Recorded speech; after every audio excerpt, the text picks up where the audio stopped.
રેખા માલકાની અને જોઈએ આજના સમાચાર।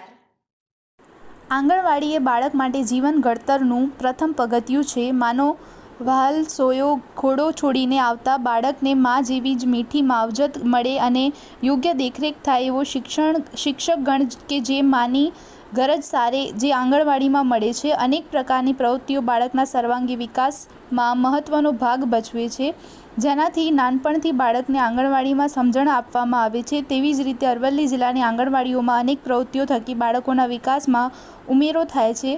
અરવલ્લી જિલ્લાના તમામ આંગણવાડી કેન્દ્રોમાં પ્રકૃતિ પરિચય થીમ પર બાળ દિનની ઉજવણી કરવામાં આવી, જેમાં બાળકોને ઝાડ છોડ વહેલા વિશે સમજ આપી તેમજ બાળકો કુદરતી પર્યાવરણ વિશે સમજ કેળવે તેમજ પર્યાવરણની જાળવણી વિશે સમજે, જે બાળકોના સર્વાંગી વિકાસમાં ખૂબ મદદરૂપ બને છે।